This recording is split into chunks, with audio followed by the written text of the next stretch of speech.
जुर्म की हर एक कड़ी जो पर दर पर खुलती चली जाए, हर गली हर गांव, देश और दुनिया के कोने कोने से अंधेरे को चीरते हुए गुनाह की वो तस्वीरें हम आपको दिखाएंगे जिसे देखकर आपकी रूह कांप उठेगी। आप अपने दांतों तले उंगली दबा लेंगे, आपके पैरों तले जमीन खिसक जाएगी। ऐसी सच्ची कहानियों से आपको रूबरू कराएंगे।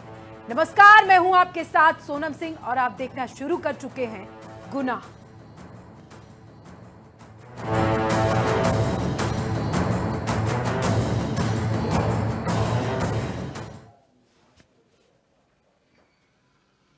यूं तो हमेशा से डकैतों में पुरुषों का दबदबा देखा गया, लेकिन एक ऐसी महिला डाकू भी थी जिसने चंबल की घाटियों में अपनी आतंक का ऐसा मंजर कायम किया कि लोगों के नाम सुनते ही रूह कांप उठी।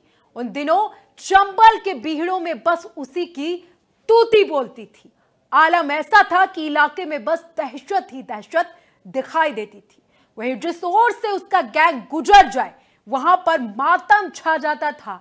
घरों में लोग छिप कर बैठ जाते थे, घरों के दरवाजे लोग बंद कर लेते थे। उस वक्त ऐसा लगता था कि मानो पूरे इलाके में किसी ने कर्फ्यू लगा दिया हो। चारों ओर जहां भी नजर घुमाए सिर्फ सन्नाटा ही सन्नाटा गूंजता था।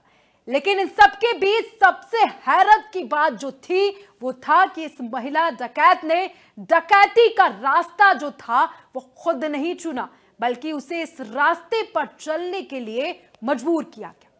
उसका प्रेमी पहले तो खुद डाकू बना, उसके बाद अपनी प्रेमिका को भी उसी गुनाह के रास्ते पर ले गए। कई सालों के आपराधिक इतिहास में उस महिला डाकू ने खूब तांडव मचाया। हर तरफ बस तबाही और सिर्फ तबाही मचाई। और यही कहानी उस खौफनाक महिला डकैत की है जिससे पूरा चंबल थर-थर कांपता था। आज गुनाह के इस एपिसोड में बात खूंखार महिला डाकू कुसुमा नाइन की। रिपोर्ट देखें।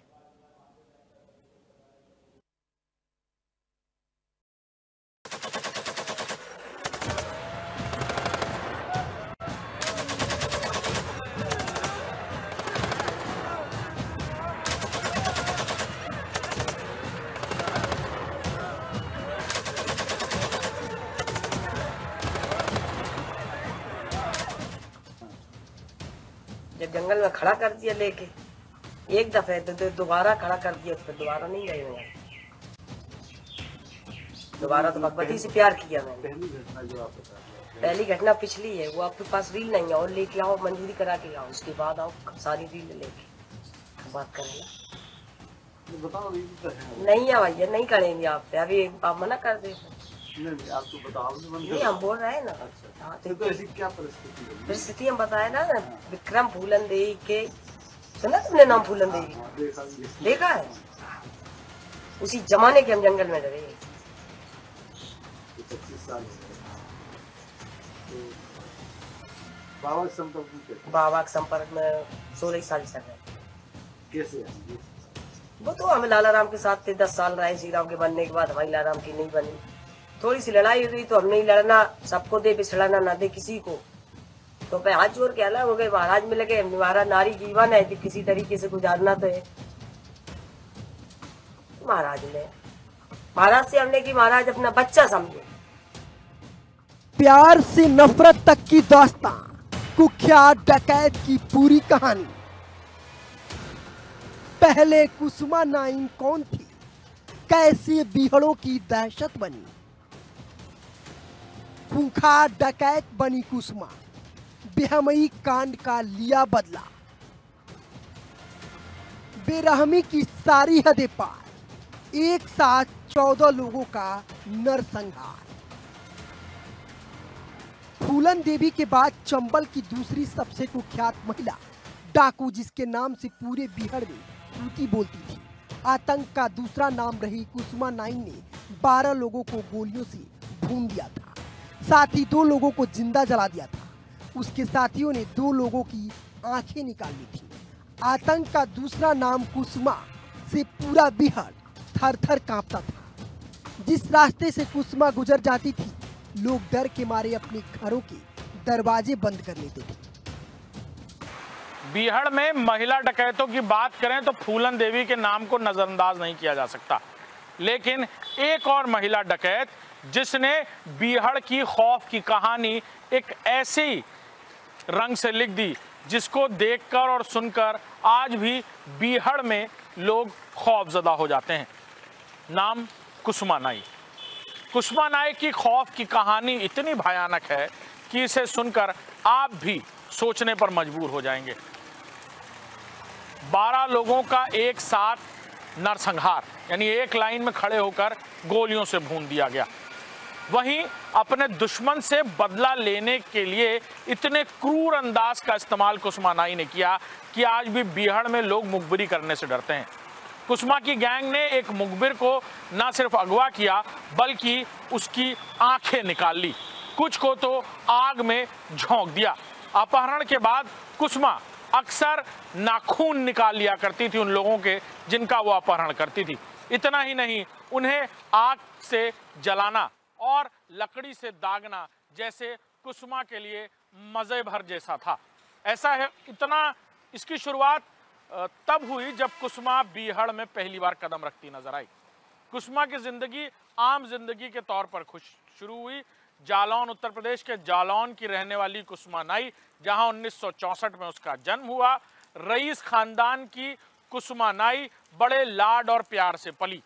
कुसुमा नाई के पिता प्रधान थे और कोटेदार भी, यानी सरकारी राशन उन्हीं के पास था।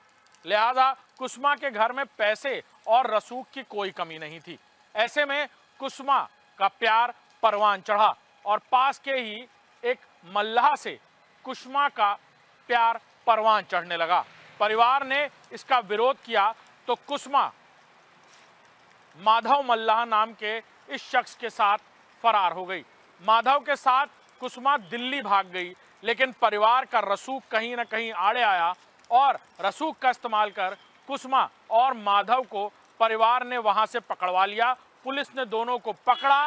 खास तौर पर माधव, जो शुरुआती डकैती की दुनिया में कदम रख चुका था, उसकी जमकर पिटाई हुई और परिवार ने जबरदस्ती कुसुमा की शादी करा दी।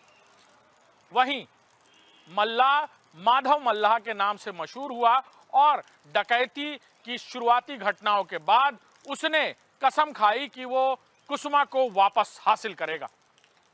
चंबल के कुछ डाकुओं के साथ मिलकर प्लान बनाया और फिर कुसुमा के घर पहुंच गया। कुसुमा की शादी हो चुकी थी, वो अपने पति के साथ रह रही थी, लेकिन खुश नहीं थी। माधव पहुंचा और गैंग के साथ पूरे घर को घेर लिया। कुसुमा को जबरदस्ती उसके पति से छीनकर बीहड़ में दाखिल हो गया। बीहड़ में कुछ और ही कहानी पक रही थी। वहां फूलन देवी का राज था। फूलन देवी के सामने माधव मल्लाह और कुसुमा सिर्फ नौकर की तरह थे। इतना ही नहीं, फूलन देवी कुसुमा को बिल्कुल पसंद नहीं करती थी और शायद यही वजह थी कि फूलन देवी कुसुमा को अपना गुलाम समझती थी। उसे पानी भरने पर, खाना बनाने पर और रोजमर्रा के काम करने पर मजबूर करती थी। कुसुमा ने कसम खाई कि वो फूलन देवी की इस अन्याय को बर्दाश्त नहीं करेगी और इस गुलामी की बेड़ियों को तोड़ेगी। इतने में माधव ने कुसुमा का साथ छोड़ दिया। कुसुमा प्यार में धोखा खाने के बाद पागल सी हो गई और उसने लाला राम की गैंग ज्वाइन कर ली। फूलन देवी से सीधे 36 का आंकड़ा। ऐसे में माधव मल्लाह भी अब कुसुमा के साथ नहीं था और बीहड़ में कुसुमा ने जब कदम रखा तो उसकी खौफ की कहानी उसके पहले कदम के साथ ही शुरू हो गई। कुसुमा नाइन का बचपन रईसी में बीता। 1964 में जालौन जिले के टिकरी गांव में जन्मी कुसुमा नाइन का बचपन रईसी में बीता। पिता गांव के प्रधान और सरकारी राशन दुकान के मालिक थे, लेकिन कुसुमा को पड़ोसी माधव मल्लाह से प्यार हो गया। घर वालों ने विरोध किया, लेकिन वो भागकर उसके साथ दिल्ली चली गई। पुलिस ने उसे पकड़ लिया और पिता ने उसकी शादी दूसरी जगह करा दी, लेकिन तब तक माधव मल्लाह डाकू बन चुका था। वो गैंग के साथ आया और कुसुमा को उसके पति से छीनकर बीहड़ों में ले गया। यहीं से उसकी जिंदगी की दिशा और दशा दोनों बदल गई। बीहड़ में महिला डकैतों की बात करें तो फूलन देवी के नाम को नजरअंदाज नहीं किया जा सकता, लेकिन एक और महिला डकैत जिसने बीहड़ की खौफ की कहानी एक ऐसी रंग से लिख दी जिसको देखकर और सुनकर आज भी बीहड़ में लोग खौफजदा हो जाते हैं। नाम कुसुमा नाई। कुसुमा नाई की खौफ की कहानी इतनी भयानक है कि इसे सुनकर आप भी सोचने पर मजबूर हो जाएंगे। 12 लोगों का एक साथ नरसंहार, यानी एक लाइन में खड़े होकर गोलियों से भून दिया गया। वहीं अपने दुश्मन से बदला लेने के लिए इतने क्रूर अंदाज का इस्तेमाल कुसुमा नाई ने किया कि आज भी बीहड़ में लोग मुखबिरी करने से डरते हैं। कुसुमा की गैंग ने एक मुखबिर को न सिर्फ अगवा किया बल्कि उसकी आंखें निकाल ली, कुछ को तो आग में झोंक दिया। अपहरण के बाद कुसुमा अक्सर नाखून निकाल लिया करती थी उन लोगों के जिनका वो अपहरण करती थी। इतना ही नहीं, उन्हें आग से जलाना और लकड़ी से दागना जैसे कुसुमा के लिए मजे भर जैसा था। ऐसा है, इतना इसकी शुरुआत तब हुई जब कुसुमा बीहड़ में पहली बार कदम रखती नजर आई। कुसुमा की जिंदगी आम जिंदगी के तौर पर शुरू हुई। जालौन, उत्तर प्रदेश के जालौन की रहने वाली कुसुमा नाई, जहां 1964 में उसका जन्म हुआ। रईस खानदान की कुसुमा नाई बड़े लाड और प्यार से पली। कुसुमा नाई के पिता प्रधान थे और कोटेदार भी, यानी सरकारी राशन उन्हीं के पास था। लिहाजा कुसुमा के घर में पैसे और रसूख की कोई कमी नहीं थी। ऐसे में कुसुमा का प्यार परवान चढ़ा और पास के ही एक मल्लाह से कुसुमा का प्यार परवान चढ़ने लगा। परिवार ने इसका विरोध किया तो कुसुमा माधव मल्लाह नाम के इस शख्स के साथ फरार हो गई। माधव के साथ कुसुमा दिल्ली भाग गई, लेकिन परिवार का रसूख कहीं न कहीं आड़े आया और रसूख का इस्तेमाल कर कुसुमा और माधव को परिवार ने वहां से पकड़वा लिया। पुलिस ने दोनों को पकड़ा। खास तौर पर माधव, जो शुरुआती डकैती की दुनिया में कदम रख चुका था, उसकी जमकर पिटाई हुई और परिवार ने जबरदस्ती कुसुमा की शादी करा दी। वहीं मल्लाह माधव मल्लाह के नाम से मशहूर हुआ और डकैती की शुरुआती घटनाओं के बाद उसने कसम खाई कि वो कुसुमा को वापस हासिल करेगा। चंबल के कुछ डाकुओं के साथ मिलकर प्लान बनाया और फिर कुसुमा के घर पहुंच गया।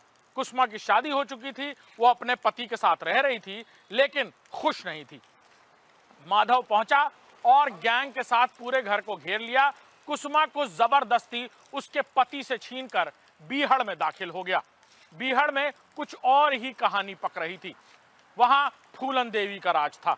फूलन देवी के सामने माधव मल्लाह और कुसुमा सिर्फ नौकर की तरह थे। इतना ही नहीं, फूलन देवी कुसुमा को बिल्कुल पसंद नहीं करती थी और शायद यही वजह थी कि फूलन देवी कुसुमा को अपना गुलाम समझती थी। उसे पानी भरने पर, खाना बनाने पर और रोजमर्रा के काम करने पर मजबूर करती थी।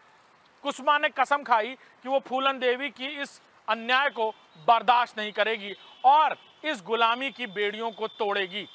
इतने में माधव ने कुसुमा का साथ छोड़ दिया। कुसुमा प्यार में धोखा खाने के बाद पागल सी हो गई और उसने लाला राम की गैंग ज्वाइन कर ली। फूलन देवी से सीधे 36 का आंकड़ा। ऐसे में माधव मल्लाह भी अब कुसुमा के साथ नहीं था और बीहड़ में कुसुमा ने जब कदम रखा तो उसकी खौफ की कहानी उसके पहले कदम के साथ ही शुरू हो गई। डकैतों की बंदूक थामी फूलन देवी की गुलामी से तंग आई कुसुमा नाइन जब बीहड़ में पहुंची तो फूलन देवी ने उसे गुलाम बना लिया। उससे पानी भरवाती, खाना बनवाती और बुरी तरह प्रताड़ित करती थी। माधव मल्लाह भी फूलन के साथ हो गया। कुसुमा के अंदर बदले की आग धधकने लगी। फूलन के कहने पर विक्रम मल्लाह ने उसे लाला राम गैंग में भेज दिया ताकि वो उसे मार सके, लेकिन कुसुमा लाला राम की गैंग से जुड़ गई और विक्रम मल्लाह की हत्या करवा दी। इस एनकाउंटर में माधव मल्लाह भी मारा गया। अब कुसुमा लाला राम की सबसे भरोसेमंद सदस्य बन चुकी थी। कुसुमा नाइन की क्रूरता के किस्से चंबल में दहशत की तरह फैले थे। जो भी उसके गिरोह की गिरफ्त में आता उसे जिंदा नरक भोगना पड़ता। कभी वो अपहरण किए गए लोगों के नाखून उखाड़ देती तो कभी जलती लकड़ी से उनके शरीर को दाग दी थी। प्यार में धोखा खाई कुसुमा नाई अब बंदूक उठाकर डकैत बन चुकी थी। लाला राम की गैंग में एंट्री करने के बाद से ही कुसुमा ने लाला राम को इतना प्रभावित कर दिया कि लाला राम आंख बंद करके कुसुमा नाई पर भरोसा करने लगा। एक के बाद एक कई अपहरण की घटनाओं को साथ में मिलकर कुसुमा और लाला राम ने अंजाम दिया। धीरे धीरे गैंग भी बड़ी होने लगी। कुसुमा न सिर्फ खतरनाक थी बल्कि क्रूर भी। अपहरण करने के बाद जिन लोगों का वो अपहरण करती थी उनके अक्सर नाखून तक उखाड़ लिया करती थी। उन्हें इतना प्रताड़ित करती थी कि कई लोग तो मर भी जाते थे। इतना ही नहीं, मजे के लिए उन्हें लकड़ी गर्म करके उनके शरीर को दागती थी और कहती थी कि ये मेरा निशान है जो तुम वापस अपने घर ले जाओगे। धीरे धीरे कुसुमा की ताकत बीहड़ में बढ़ने लगी। उसकी खौफ की कहानियां भी आगे बढ़ने लगी। लाला राम के करीब इतना आ चुकी थी कि लाला राम वही करता था जो कुसुमा नाई कहती थी। धीरे धीरे कुसुमा लाला राम की गैंग को पूरी तरह चलाने लगी। एक वक्त ऐसा आया जब उसने फूलन देवी के किए हुए अन्याय का बदला लेने की ठानी और फिर फूलन देवी से अपना अकाउंट सेटल करने के लिए धीरे धीरे उसने प्लानिंग शुरू की। पहले पुलिस के साथ हाथ मिलाने की कोशिश की, मुखबिरों के साथ हाथ मिलाने की कोशिश की और फिर पूरी प्लानिंग कर लाला राम की गैंग के साथ एक दिन उसने फूलन देवी की गैंग पर हमला बोल दिया। इस हमले में न सिर्फ विक्रम मल्लाह बल्कि माधव मल्लाह को भी उसने मौत के घाट उतार दिया, जिसके बाद फूलन देवी की गैंग लगभग खत्म हो गई थी। इतना ही नहीं, 1981 में फूलन देवी के बेमई कांड में जिसने फूलन देवी ने 20 ठाकुरों को एक साथ गांव में खड़ा कर गोलियों से भून दिया था, उसका बदला लेने के लिए 1984 में लाला राम और कुसुमा नाई ने पास के एक आस्ती गांव में इसका बदला लिया और 12 लोगों को एक साथ लाइन में खड़े होकर गोलियों से भून दिया। साथ ही साथ पूरे गांव को आग के हवाले कर दिया। यह कांड इतना खतरनाक और इतना भयानक था कि छोटे बच्चे जो घर में मौजूद थे वो भी जिंदा आग में झुलस दिए गए। साथ ही साथ पूरे गांव को इतना खौफजदा कर दिया गया कि कोई पुलिस के आने के बाद घर से बाहर निकलकर गवाही देने को भी तैयार नहीं था। पूरा गांव जहां आग की लपटों में जल रहा था, वैसे ही कुसुमा नाई की खौफ की कहानी भी चंबल में धीरे धीरे फैल रही थी।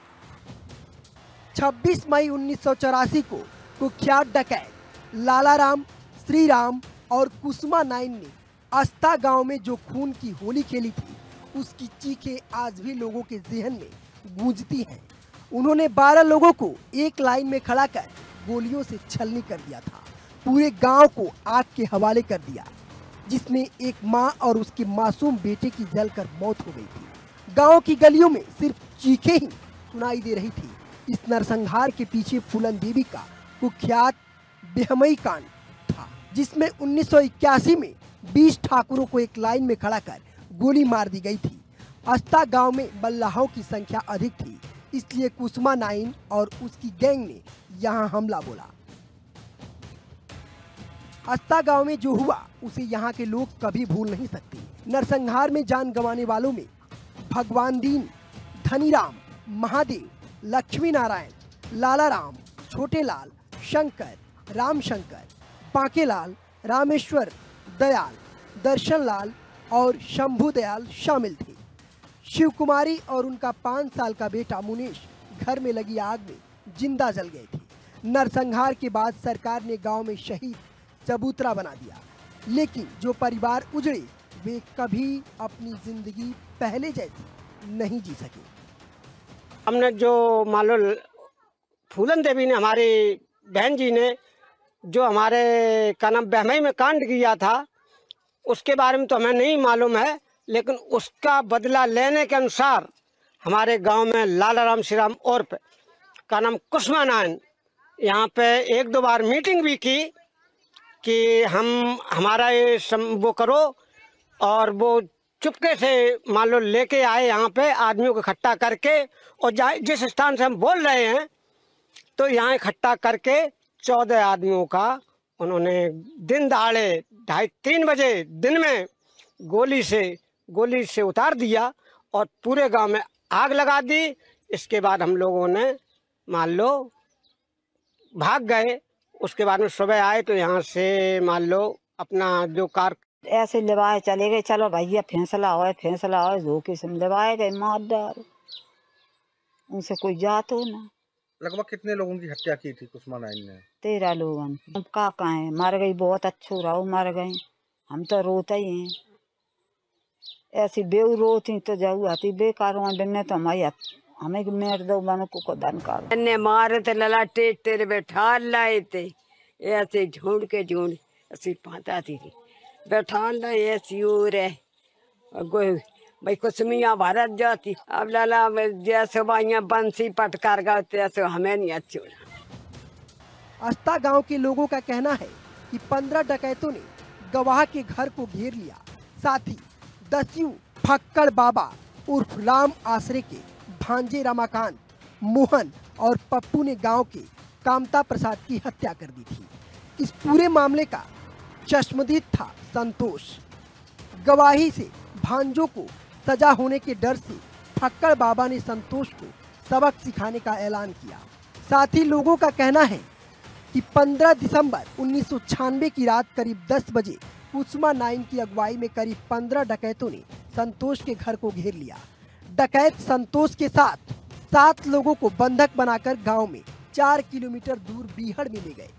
वहां डकैतों ने संतोष के साथ बेरहमी से मारपीट की। इसके बाद धारदार हथियार से संतोष और उसके मित्र राज बहादुर की आंखें फोड़ दी। इस घटना की रिपोर्ट राज बहादुर के भाई महलवान सिंह ने आयाना थाने में दर्ज कराई थी। डकैतों के विरोध में आंखें गंवाने वाले दोनों दोस्तों का कहना है कि डकैतों ने बीहड़ पर जमकर कहर बरपाया, जिससे आज तक बीहड़ उबर नहीं सका। इस घटना के बाद से ही अस्ता गांव विकास की पटरी से ऐसा उतरा कि आज तक वापस नहीं चढ़ सका। गांव के युवाओं को रोजगार तलाशने के लिए अपना आशियाना छोड़ना पड़ रहा है। प्यार में धोखा खाने के बाद बंदूक उठाकर डकैत बनी कुसुमा नाई धोखे से बहुत नफरत करती थी। इतना ही नहीं, उसकी क्रूरता के पीछे भी यही कारण बताया जाता है और मुखबिरी करने वाले को वो कभी नहीं छोड़ती थी। पास के गांव में हुई एक घटना के बाद जहां कुछ लोगों ने पुलिस को गवाही दी, वहीं अस्ती गांव की घटना के बाद भी कुछ डकैत परिवार के लोगों ने पुलिस के सामने अपना मुंह खोला। जब ये बात कुसुमा को पता चली तो कुसुमा ने अपनी गैंग के साथ उस घर पर धावा बोल दिया। धीरे धीरे गांव से 7 लोगों को लेकर कुसुमा की गैंग जंगल में पहुंची। कुछ लोगों को वहीं मौत के घाट उतार दिया गया और चश्मदीदों की आंखें तक निकाल ली गईं। इतना ही नहीं, कुसुमा ने गांव में संदेश भिजवाया कि अब जो भी पुलिस से कुछ भी कहेगा वो कुसुमा के कहर के लिए तैयार रहे। धीरे धीरे कुसुमा की अपहरण की घटनाएं बढ़ती गईं और उसने हाई प्रोफाइल अपहरण भी शुरू कर दिए। इतना ही नहीं, बड़े बड़े पुलिस अधिकारियों को भी नहीं छोड़ा। नवीन शर्मा नाम के एक एडीजी जो वहां तैनात हुआ करते थे वो रिटायर हो गए। कुसुमा ने उनका अपहरण किया और परिवार से फिरौती मांगी। फिरौती ना मिलने पर कुसुमा ने एडीजी को गोली मारकर लाश नहर में फेंक दी। इस तरह की घटनाएं जैसे बीहड़ में कुसुमा की गैंग के लिए आम हो चली थी।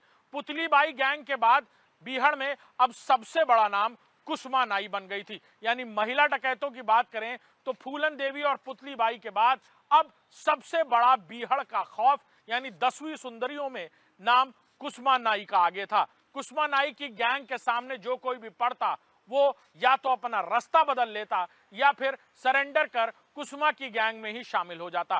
धीरे धीरे कुसुमा ने बीहड़ की कई गैंग्स को अपने साथ मिला लिया और बीहड़ की सबसे बड़ी गैंग की तरह काम करने लगी। ना सिर्फ उत्तर प्रदेश, मध्य प्रदेश बल्कि पश्चिम बंगाल तक उसकी गैंग अपहरण की घटनाओं को अंजाम देती रही और एक से एक सोफिस्टिकेटेड हथियारों का भी इस्तेमाल करती रही।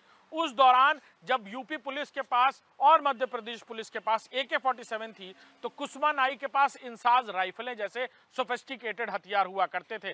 साथ ही साथ कार्बाइन और छोटी बंदूकों की बात करें तो रिवॉल्वर और पिस्टल कुसुमा नाई के लिए आम था।